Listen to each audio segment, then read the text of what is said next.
You know what I realized? What's up? This entire time, this whole year and change, we never talk about what kind of show this is when we welcome people back. I'm just To like, listening Player to us? 2 is, welcome back to Player 2 is there in the podcast. Now let's talk about how our doctor's visits went this week.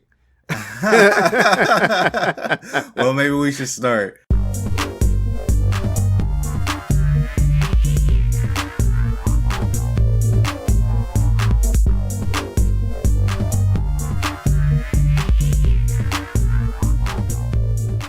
Player 2 has entered the podcast.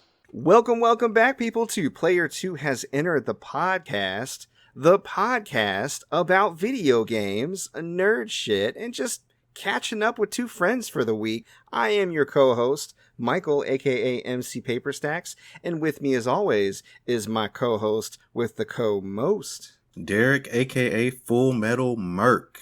And boy, we've got a doozy of an episode this week. Do we now? Oh yeah, there's some crazy stuff going on in the video games world, but we're going to talk about that a little bit later. How's your week been going, Mike? It's been going pretty good. I suppose it has been kind of crazy in the video game world now that I think about it. I don't know, sometimes this stuff that we hear about, it's coming at you so often, it starts to become normal, which is probably the saddest thing of all. But more on that later. This week, I've been on kind of a horror movies kick. Ooh. Yeah. I mean, aside from playing a lot more Resident Evil Village this week, which we'll talk about later, I went back and rewatched Midsommar and really enjoyed my second rewatch because I noticed all the little times that Ari Aster kind of put in hints about how the story was going to play out. And I saw this kind of psychological thriller called Lighthouse with Willem Dafoe and Robert Pattinson. And I think that film makes a good case for him being Batman because it's dark. Yeah, I've heard of that movie. Yeah, and then it's on Amazon right now if you want to watch it. So we'll talk about it later and whether or not I think it would be good for you in particular. But it's something. Okay. It's well acted. I'll give it that. It's just not going to be for everybody. I also heard, I knew about one short film that Ari Aster did before Hereditary. The Strange Things About the Johnsons, which, have we talked about that movie yet? I don't think so. Oh, Lord. That's a conversation for another day. But I learned that he actually did 9 other short stories or films aside from that one. And they're all on YouTube, so I watched all of those this week, too. And I also watched another horror movie, but I'll talk about that later because it plays into something else we're going to be talking about. So that is... I've just been getting into weirding myself out and scaring myself and putting myself in a dark place. How about you? How's your week? Well, I've been, like I said last week, working on losing some weight. So since last week, I think when I went to the doctor, I weighed 262. I weighed myself earlier. I'm now at 246. So this is just like a week. And my wife hates me because apparently it's just very easy for me to lose weight. All I have to do is stop eating like shit. So yeah, it's a man-woman thing. You were probably retaining a lot of water, so you're going to see it slow down a little bit. But that's good news, man. Yeah, I'm like, damn, I haven't been under 250 in... How much salt do you think you were taking in during this whole time? Oh, a lot. That's, I get it, yeah. That happens to me, too. Whenever I try to really go at it, you get that big chunk of water weight. Yeah. I bet you feel a lot better. Oh, I really do. I do. Yeah, it's great. It is great. And hopefully I can eventually look like He-Man, which is something that I've been watching good segue. Today. Very good segue. So I watched all 5 episodes of Masters of the Universe Revelation on Netflix. Yeah. And oh, no. You were so excited. I was very excited. And it's not that it's bad per se. It's just that I was expecting... This is the same animation company that does Castlevania. So I was expecting these fights to be super bombastic and very well animated, and they just weren't. They're just kind of happening, and I was like, well, that was kind of cool, maybe. And then there's things to do with the story that the internet is ablaze about right now, and they fucking hate it. I didn't care too much about the way the story went. I was just like, it's just not really that good. So, got a lot of people crying out, diversity for diversity's sake. And I'm just over here like, if there's diversity, cool. Just write a good story, though. You know what I mean?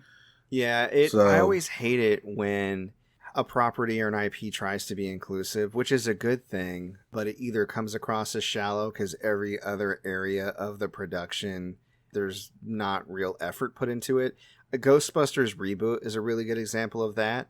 The idea of an all-woman Ghostbusters team is kind of cool, you know? We don't get to see a whole lot of women scientists represented, and back in the 80s, for working schlubs starting their own business, that was something you see in a lot of men's stories, but you don't see women starting their own business and kind of being working stiffs.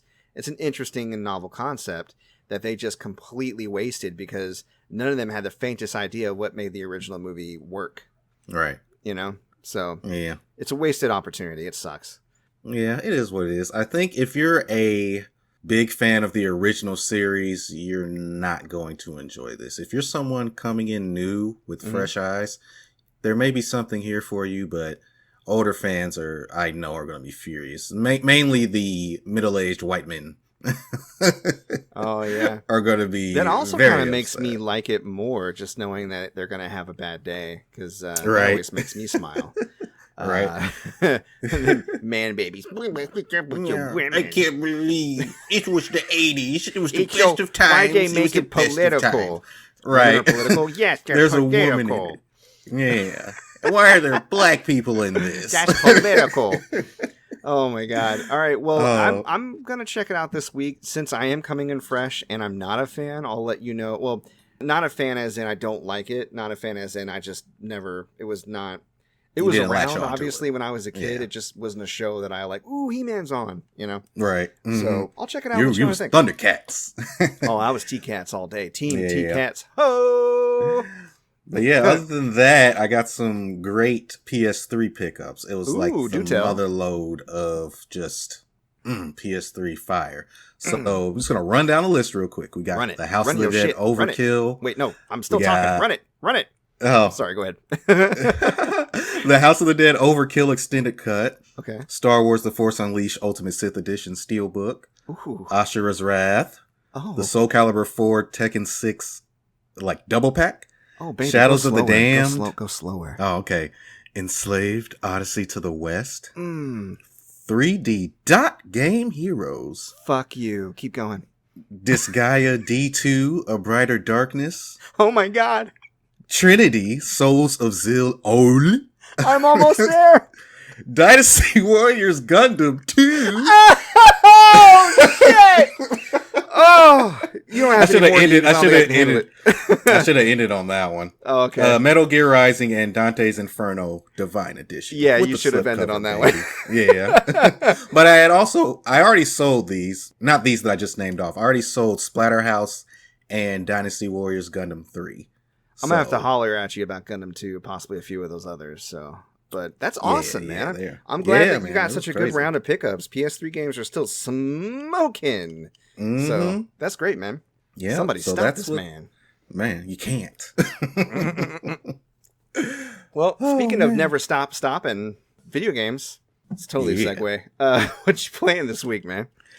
I am playing Xenoblade Chronicles 2, Torn of the Golden Country, and I actually beat it this week. I was about to say, you're still playing that damn game? You said it was short. You liar. Yeah, well, here's the thing. I didn't know. Remember, last time I talked about it, I was at a section where they made me build up my community level by doing side quests. Yeah. Well, they made me do it again. So I literally had to do like 10 to 15 side quests in order to take on the final mission. And I was like, it doesn't even play into like anything. Like the community members don't rally around you and help you or anything. It's just some arbitrary thing they do to pad out the game time. Yeah, I like what they did in Ys 8 a lot better, where you had several incentives to find survivors on the island. The more survivors you had in camp, the more areas you could clear out because you needed more manpower. And also each survivor brought their own kind of unique trade or benefit to being in the island, you know, whether that be a blacksmith or a tradesman or whatever, right? Right. It sounds like they could have just as easily done something like, you know, similar here if they wanted to build a community, but... Yeah, I don't know what they were thinking, but, you know, it took me about 20 hours. I really enjoyed it. Well, good. Even though I had to, like, grind the side quests and stuff, but it was very dope. It gave us the backstory of some very important characters from the original game. So Okay. I really enjoyed it. What I will say about side quests is that Judgment does them a lot better than Xenoblade Chronicles 2, wherein if it's a side quest and they want you to do it, they're going to put it on the main quest line. You know what I mean? Yeah, it'll introduce the various side quest types. Usually the Mhm. first one will be part of the main quest line. You're exactly right. I like how they do that. Yeah. It's cool. Yeah. And I'm on chapter 4 right now. Okay. And I just found out like all the stuff about Captain Hamura and Higashi and Red Nose and Oh, shit. just all that stuff going on. And I love it. I'm loving every I know, right? Is moment the of main it. story like actually really good? Yes, it's like a fucking soap opera. It's great. I know. I'm like, Like a good everybody soap shut opera. up. I gotta watch my stories. My Japanese Exactly. stories. It's But yeah, Judgment, man. episode 5. Mhm. Also, they even do, and I love this so much because if you're like me and you're doing all the side quests and then you start advancing the story again, between chapters they still the last time on Right. Judgment. Previously on. Exactly. I love that so much. More Yeah, games need to I do kinda- that. Yeah, I kind of want to play it in Japanese because when I play games that are meant to be in Japanese and English, I wonder if the characters are meant to be portrayed differently. You know what I mean? Yeah, I get Like Yagami, he's just kind of I don't know how I would describe him. I honestly don't know how I would describe him. How would you describe him? I Yeah. think he sounds just fine. You know, he sounds like regular protagonist, right? He's got a little Mhm. bit of an edge to his voice, like he's been around the block a couple times, which makes it all the much more weird when he, the same age as me, decides to date a 19-year-old in the game. Oh yeah, I just got my first love interest, and it was that 19-year-old singer. yeah, the pop wannabe singer. I star. was like, oh my god. I was like, She texted me. "Ah." I was like, no. And there's other times where you meet women that are actually his age, and if they flirt with Mhm. him, it's played off for comedy, like, ugh, who'd want to date this spinster? And I'm like, Right. well, Yagami should, because they're the same fucking age. Right. Japan, like, every time I play a game like that and they do that, I'm like, oh, Japan. Right. There are a few, This used to I be love such Japan. a great country. I was going to say, I love Japan. I love the games that they produce, and I love, we love anime, we love all that stuff, but they're a little bit Sometimes. behind when it comes to gender politics, just a little bit. So Yeah. it shows in the video games more often than not, but But yeah. I'm glad you're enjoying I'm it. enjoying Judgment. Yeah. Yeah. So, yeah, what you been playing? oh man. So not as many as last week, but there are a few games I kind of played and forgot to talk about that I'm going to add in. But first, for Monday Night Brawlers, I played Battletoads, and I've been wanting to kind of showcase that game ever since I tried it out and got my Xbox Series X. I think I've already spoken about Battletoads on this show, but I will say this, I got a little further than I did last time just on the show itself, and it's so funny. It's rare that I play a game that makes me laugh that much, but it really is. It starts off kind of, I wouldn't say try hard, but some jokes miss, some kind of hit, and you're like, okay, they're making attempts to be funny. But the more it goes on, the funnier it gets. And then when they meet the evil queen from the original games, that's kind of where the humor starts to pop off for me. Mm-hmm. And again, I really enjoy how you can switch between the three characters. They all play differently, and all of the enemies have very defined and interesting attacks, and the enemies change from level to level, or like world to world that you go to. It just seems like a lot of care and effort went into the animation and the fighting, and also all the side stuff that you do to break up the fights. I've heard some criticize the game for having too many mini games or filler stuff in between the brawling, but honestly, I feel like it's fine. I think it breaks it up pretty good. And I agree with some critics that it could probably trust its fighting more and have more of that and less of the filler that it has, but it doesn't detract from the experience for me. If you're going into a beat 'em up and you just want to do straight beat 'em up, nothing else, I don't think it's going to be your first choice. But if you're going in, want to be cheered up, laugh at something, have a good time, play a few mini games along the way, it's perfect. It's great. I can't recommend it enough. So Nice. now, for First Time Tuesdays, I tried out Deadly Premonition 2: A Blessing in Disguise. That's that game by Swery, and I mean, obviously Swery. He did Deadly Premonition 1, which I like a lot more. By the end of the episode, I was like, Deadly Premonition 2, where is the video game? I was approaching everybody like, excuse me, sir, have you seen the video game? Do you know where it is? Because if you recall, have you ever played Deadly Premonition 1? I've seen gameplay. I've not played it. Okay. For those who have or have not, let me just briefly explain the opening. So you're driving down the road. It's rainy. It's nighttime. The main character is talking to somebody named Zach. You can't tell if he's on the phone or not. Eventually you learn it's just some kind of, I think it's an analog for the player is what it's supposed to be. Because whenever he's like, what do you think, Zach? Then you get to pick an option or whatever. Mm-hmm. So he's talking about movies. And he's got his laptop up and he's looking up a case that he's heading to and not paying attention to the road, and the squirrel's in the middle of the road, and he swerves to dodge the squirrel, and the squirrel makes monkey noises, and he crashes his car, and a bunch of zombies come at him, and they bend over backwards, and if they get too close, they shove their hands down your throat. So that's where we're at. Yeah. All right. And it's dumb. It's very much inspired by Twin Peaks as far as the murder mystery and the people in the town. And then it's broken up by these action segments where you have to fight monsters. And you immediately start playing the video game, which is great. There's a lot of intentional jank to it. Bad mixing where like the music overlays the dialogue where you can barely hear what they're saying sometimes. Mm-hmm. Long drives from point A to point B for no damn reason, only filled up by the main character, Francis York Morgan, talking about 80s movies. It is fantastically dumb. Okay. The sequel, I've heard some bad things about. I think we talked about it before how Swery kind of had some missteps with how he was handling characters in his games that were considered trans, and kind of the pushback from the trans community and how he treated that and how that didn't really go gracefully.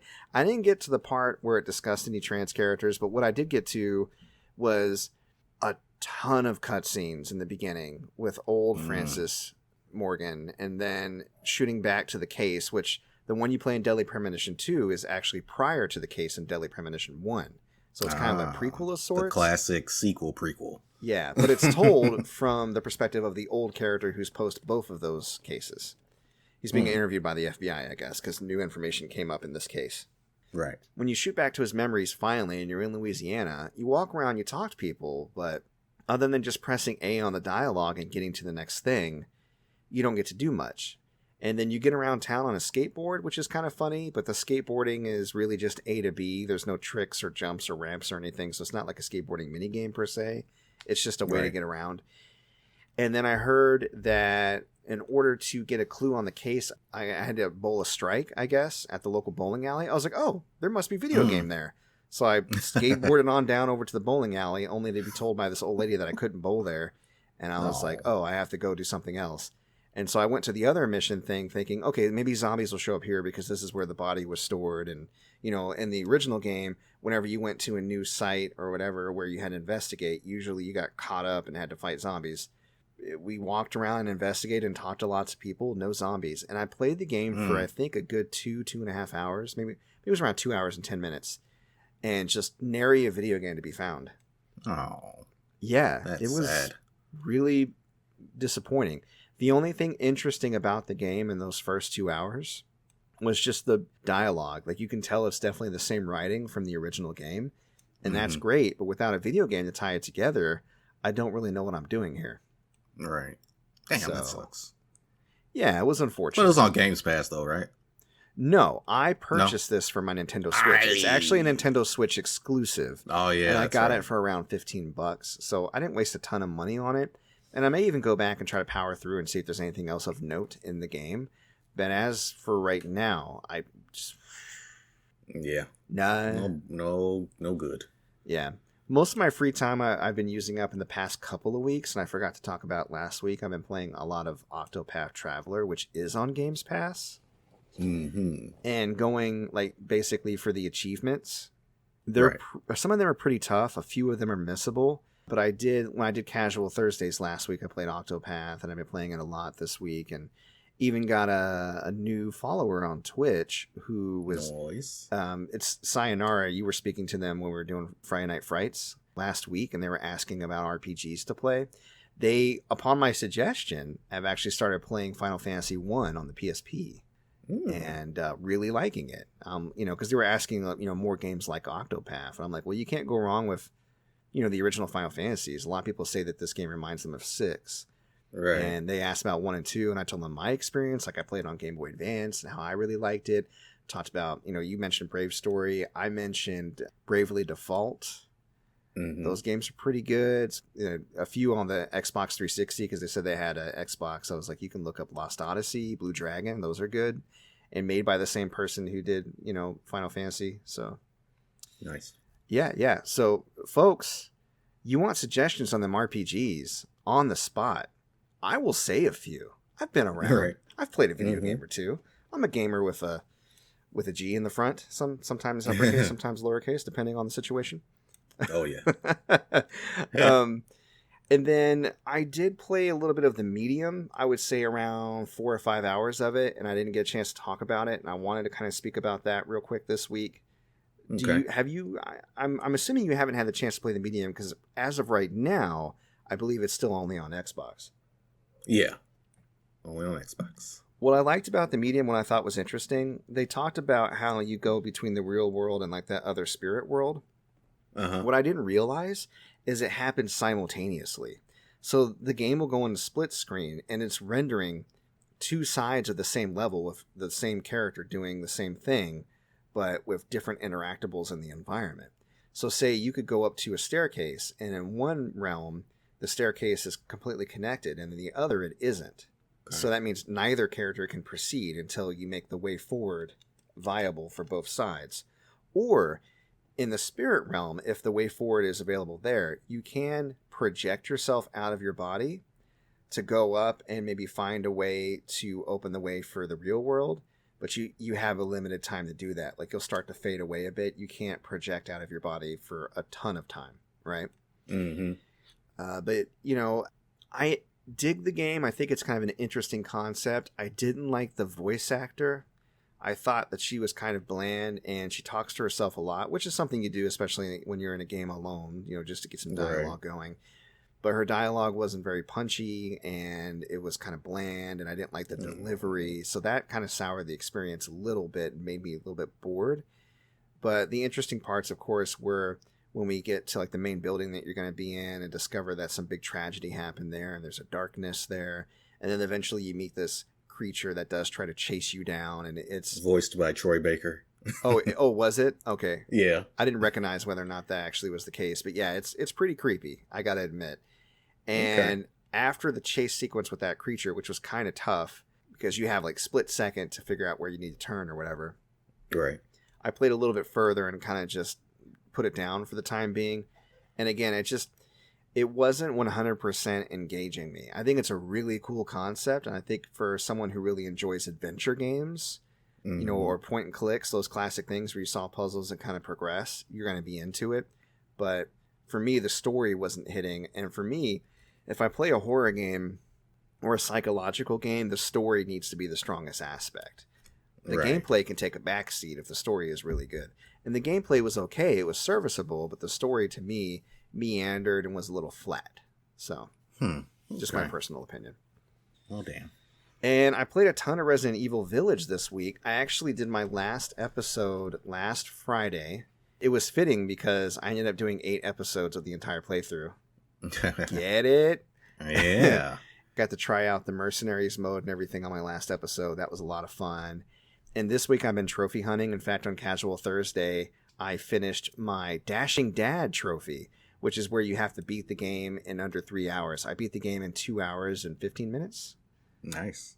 Yeah, so I was pretty proud of myself. I was like, whoa.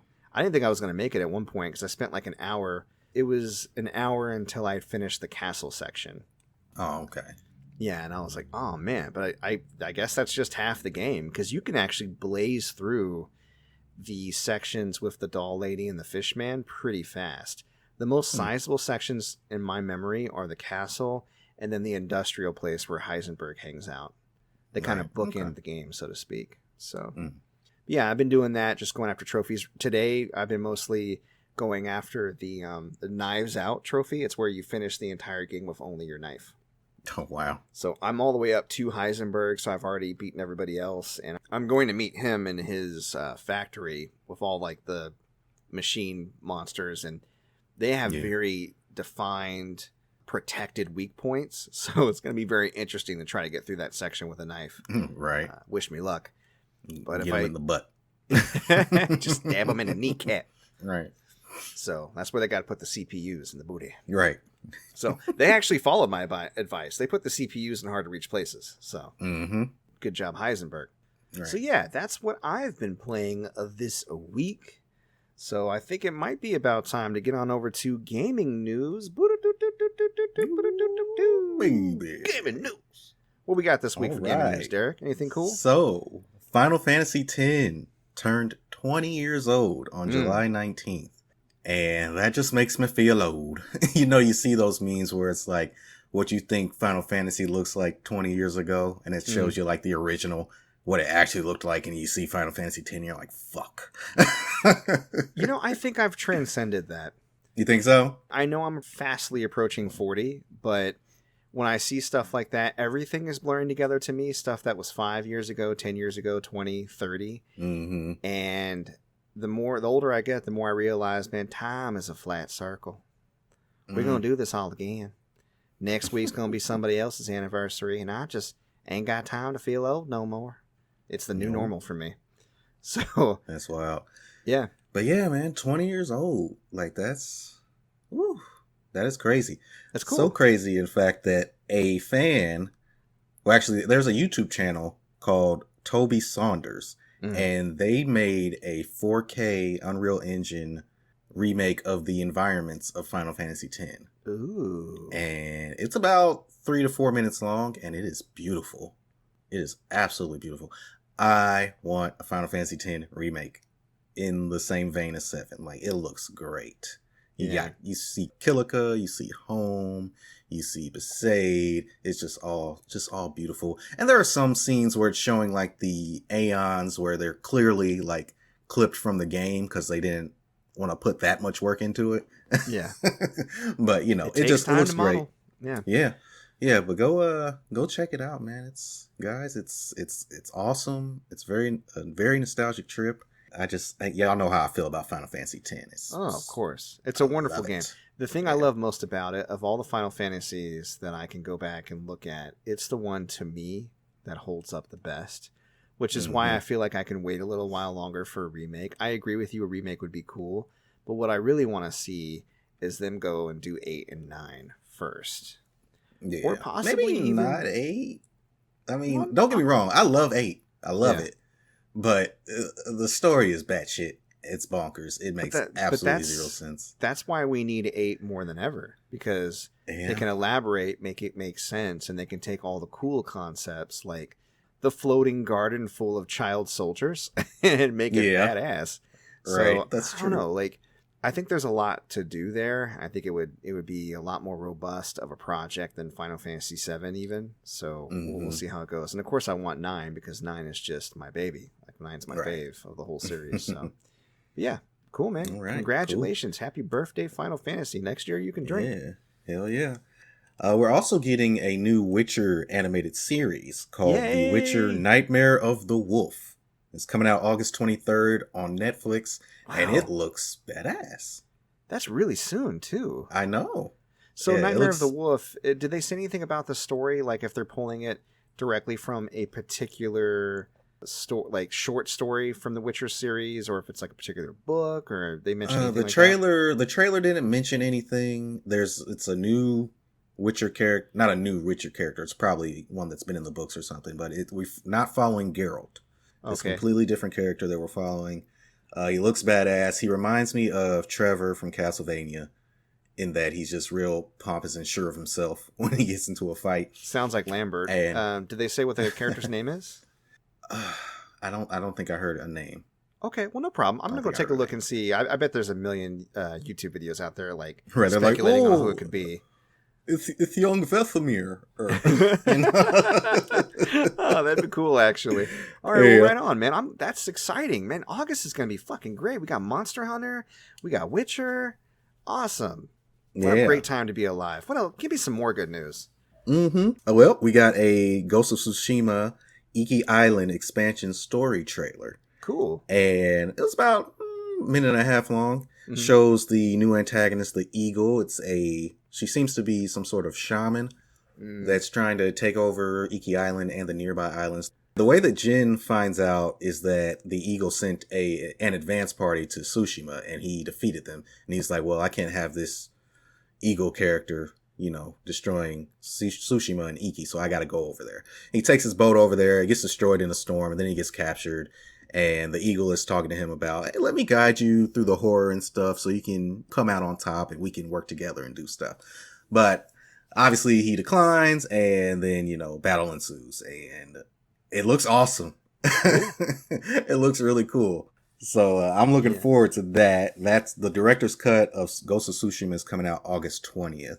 So there's another August thing for you. August is going to be fat, fucking baby. lit, yo. It's fat. Can't wait. All right. Well, speaking of Netflix and whatnot, you remember we recently had confirmed that Netflix was looking to get into gaming.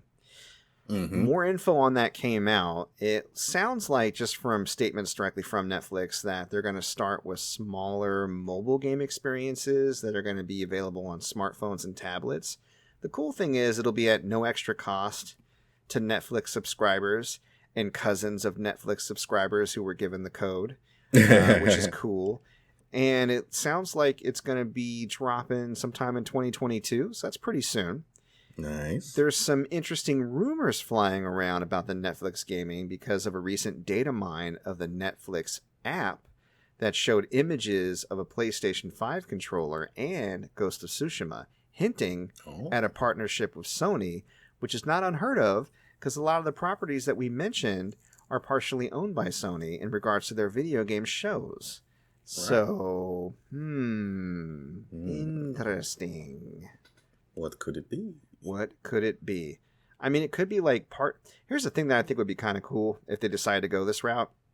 I'm not really into mobile games, but if Netflix did, free games that I could play and it didn't have a lot of gacha or free-to-play or microtransaction bullshit, which doesn't sound like it. It sounds like they just want more subscribers, right? Because obviously their subs are starting to dwindle because of the competition in the market. But if they had games that augmented Sony games, so say you had a Ghost of Tsushima mobile game and rewards or stuff could be linked to the main game, that'd be kind of cool. Different stuff like that. So I'm definitely down to check it out. I'm not really that type of gamer, but I'll always, I'll take a gander. So nice. Yeah. What else we got going on this week, gaming news wise? Well, we've got some less than exciting news about Activision Blizzard, another big video game company. And I'm just going to read off a bit of this article that I found on Bloomberg. Okay. Video game giant Activision Blizzard, maker of games including World of Warcraft and Diablo, fosters a frat boy culture in which female employees are subjected to constant sexual harassment, unequal pay, and retaliation, according to a lawsuit filed by California Department of Fair Employment and Housing. A 2-year investigation by the state agency found that the company discriminated against female employees in terms and conditions of employment, including compensation, assignment, promotion, and termination.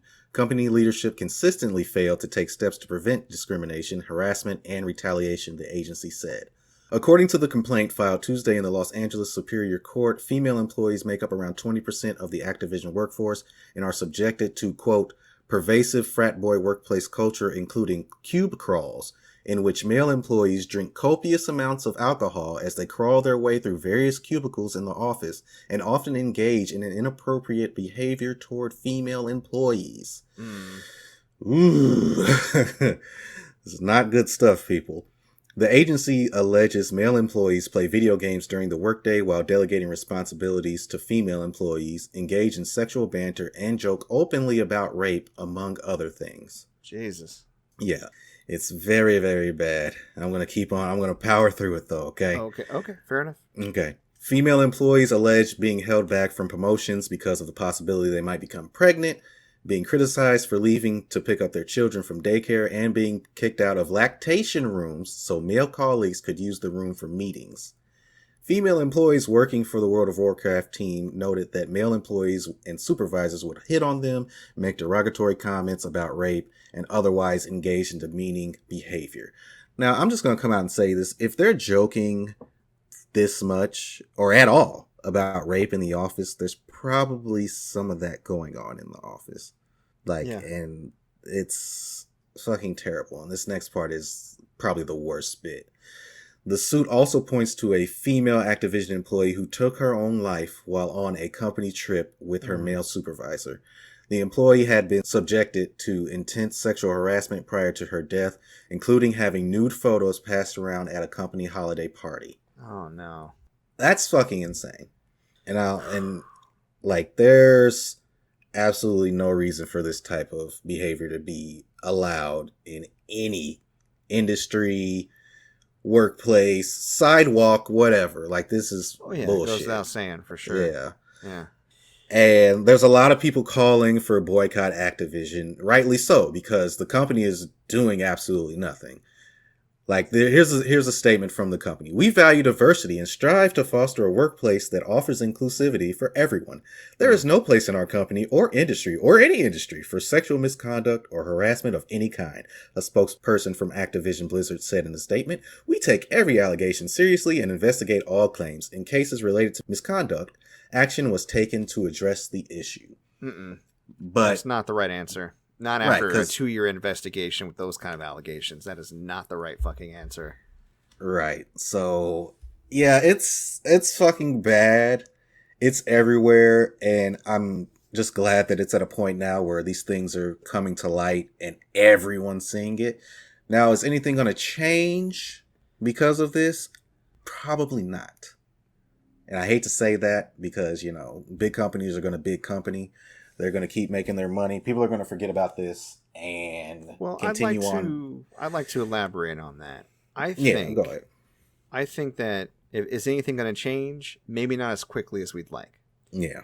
But I don't want to say that nothing's going to change because that almost makes it sound like, well, then what's the point? Mm-hmm. And the thing is, actually, I saw Jason Schreier because he helped break the story and he was tweeting a lot about this. I saw the story when he was breaking it earlier. We were discussing it on the Gamer Friends Discord a little bit. In my opinion, it's true traditionally boycotts don't work. I talk about that whenever Ubisoft is brought up and their misconduct and sexual allegations and how I personally will not give money to that anymore, right? Mm-hmm. But the thing is, if we keep talking about it, if these kind of things keep coming to light, if it becomes more of a conversation and it's harder to ignore, and enough of us decide enough is enough and we band together, we can vote with our wallets. I mean, to me, when I learned about this week, the first thing I thought was rest in peace, Diablo 2. Right. Because as excited as Big Nkrumah got me for that game, I don't want to give a dime to Activision Blizzard. They were already on my shit list because of Bobby Kotick and what he does to his employees.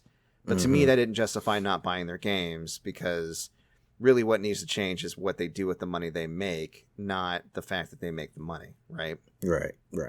But in this case, knowing the kind of abuse that's running rampant, and like you said, that nothing will likely be done unless it's affecting their bottom line, then I need to do my part and affect their bottom line. Now, I'm not going to wag my finger at other folks for buying or playing Blizzard games or advocating for them. But at an opportunity I get, I will gently remind people who maybe don't remember or don't know that this shit goes on, and then do with that information what you will. And my sincere hope is, and my sincere belief is, that if enough of us know about what's going on, over time, we can affect change in this area because change has been affected in this area. Like you said, there's no place for that kind of conduct. But that used to be the norm not too long ago. Right. And there are some industries that because they're such a boys club, they've been a bit of a holdout for this type of behavior. And that includes game development because up until recently, it has not been a very diverse place. And the industry, in my opinion, has suffered for it. A lot of folks would say otherwise, gamers with a capital G, or what we like to call gamers TM, would say otherwise. But to me, it's always enriching when you add diversity and inclusion into any kind of creative environment, because that diversity of perspective and the inclusiveness to bring ideas forward and be vulnerable without any fear of repercussion or backlash is what's going to get the best games out there. Yeah. So let me just be not one of the first and not one of the last to say, fuck Activision Blizzard. You will be getting no more of my money moving forward. Nope. Me either. It's fucking ridiculous. All right. Well, speaking of soul-crushing, horrible, evil corporations, EA Play 2021 was this week. Woo! Your soul is mine. I have my own beef with EA, but that's more business beef. It's how, and we'll talk about it a bit. I mean, we talked about it last week with Dead Space. They, among other things, they did confirm the Dead Space reboot is coming. It's going to be on PS5, Xbox Series X and S, PC. There's a short trailer showing that it's definitely a remake. They took that original studio, the developers that made Dead Space, they took their vision and tried to make it something it wasn't. Not this niche horror product that they created for that niche audience. They tried to make it universal, and when it didn't make all the money, they just shoved a bunch of microtransactions in there and then killed the franchise, fired everybody that developed the game, blah, blah, blah. We all know how it went. Yeah. So, not a big fan of that. I'm probably not going to support the reboot. I think it looks great, and it's awesome that people are going to get another horror game, but for those who know the truth behind it, it's just... It's gonna put a bad taste in my mouth. Pick it up used. Maybe I'll pick it up used, yeah. And I will be buying the Callisto Protocol, which is from the original creator of Dead Space when it comes out. Definitely gonna support that. Good point to bring up. Anytime Dead Space Remake is brought up, just remind people, hey, Callisto Protocol. The actual people who made Dead Space made that. Come on now. All right, so let me ask you, did you get a chance to watch EA Play 2021? I just watched a few highlights. There were not too many things that I was like, oh my God, I gotta watch that. You know what I mean? Yeah. Well, I'm glad because I did watch the whole thing and it was super cringe and it was really hard to watch. Like, talk about the just pretentious hand movements and standing right on camera and kind of looking sideways like there's an audience and being like, wow, what a great trailer. I'm so excited. Tell us more about this amazing new game. Okay. And then they had this screen in the background with a bunch of developers sitting in front of their computer screens, like waving or whatever, like pre-stock footage. They didn't interview or talk to any of them, of course, except for like the bigwig that was on stage. But like, here's our development team, and they're all in their little boxes, just waving and smiling, and then they flip the screen away. Right.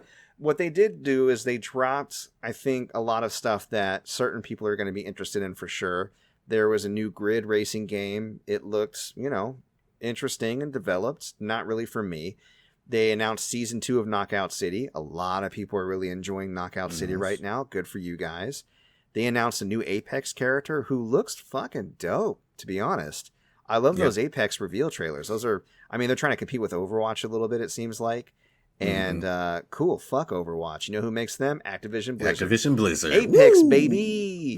So, but yeah, I'm not really a big Apex player. Kind of explained why last week. But, you had just briefly mentioned it. Fucking Lost in Random. That's where my attention lied. That looked interesting as shit. What do you think? Man, that looks cool as fuck. I'm not even gonna lie. I thought it was gonna be kind of like a It Takes Two thing going on where you play as both sisters. But then they were like, oh, you got to play as one sister and rescue the other sister. I was like, oh, okay. I'll still probably give it a shot. But it looks really dope. The mechanics, the dice mechanics, the winning, the shooting pieces off of enemies to unlock different card powers for your dice when you roll the dice. Like, it looks super dope. The gameplay looked a little dicey. You see what I did there? What I really love about the game is the art style. It's straight up like Tim Burton animation, man. Yep. Yo, it's like a cross between Beetlejuice and Nightmare Before Christmas. I love it. And all the creature designs, wow. And the gameplay looked really competent. I gotta tell you, one of my favorite gaming experiences of this year, and probably something we'll talk about during our top 5 of 2021, was It Takes Two. Yeah. And I know it's not the same developer, at least I don't think it is. But I like it when EA supports these indie-style developed games.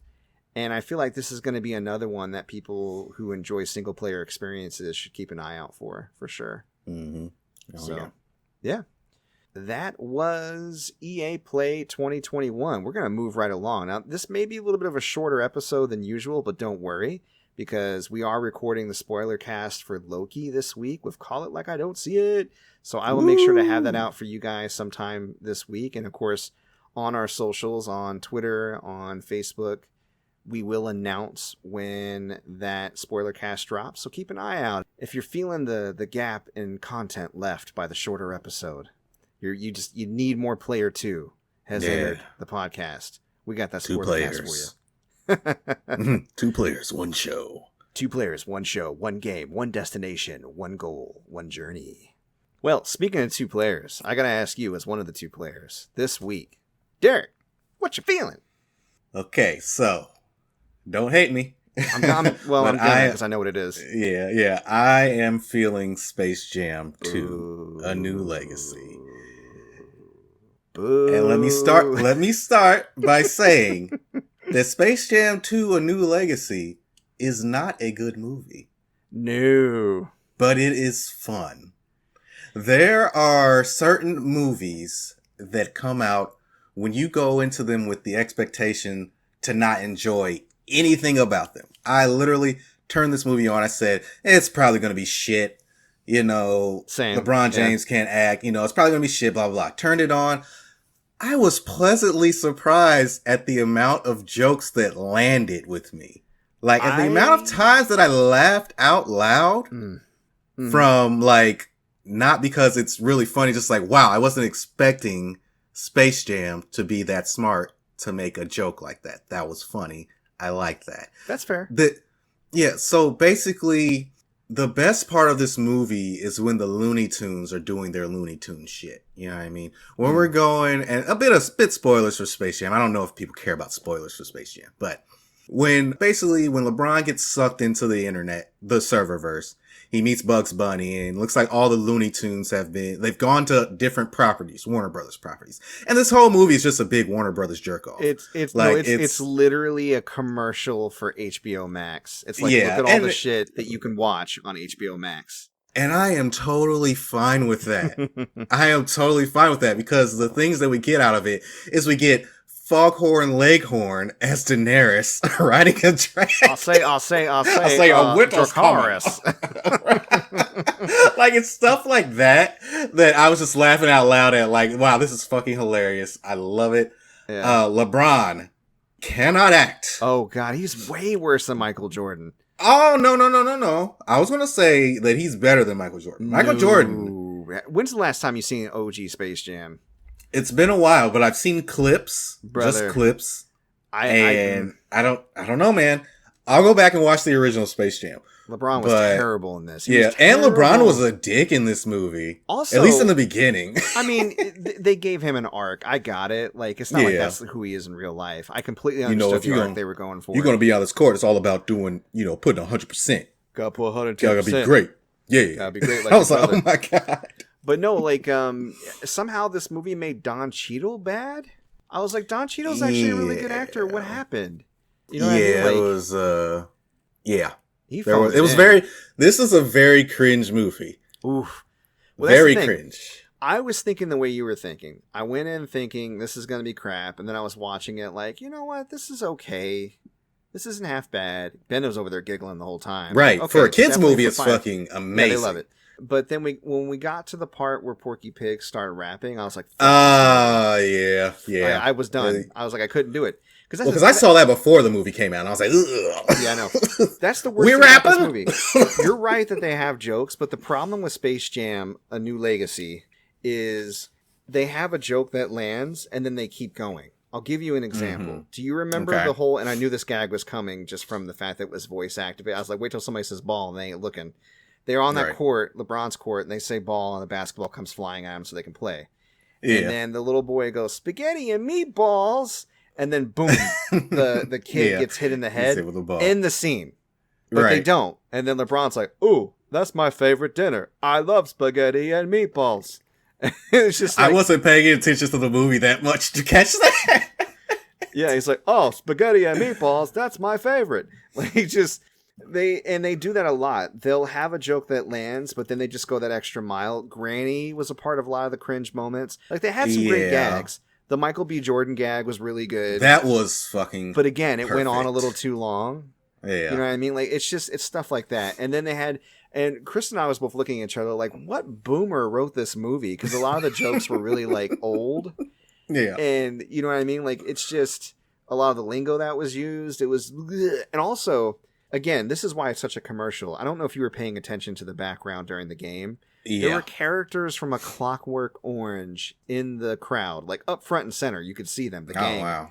And I'm like, I'm sorry, kids movie. Why are you trying to get people to go watch Clockwork Orange? Right. Like, yeah. you know, there it were was White a little Walkers in the ridiculous. crowd. Pennywise was in the crowd. Yeah, like the mask. Um, I mean, all of it was like, it looked like just bad Halloween cosplay. But Yeah. But let me tell you the one joke that I think was just super smart that I Yeah. love. It's the scene where LeBron's like, out there, you can be as loony as you want, but on the court, you gotta listen to me. And then Bugs Bunny's like, I see. You're that type of king. And I was like, holy shit. LeBron's a fucking tyrant out here on the court. That joke had me dead. And I could tell by your silence that you don't agree. And that's fine. I don't get how it's a But- joke. I thought it was more like just a character moment. While you were talking about it, I was like, what's the punchline? No, it's you're that type of king. Yeah, but that's just an observation about how he's A dictator. unwilling to let people be themselves, and he's like you said, he's a bit of a tyrant. I don't really find that as a joke or humorous.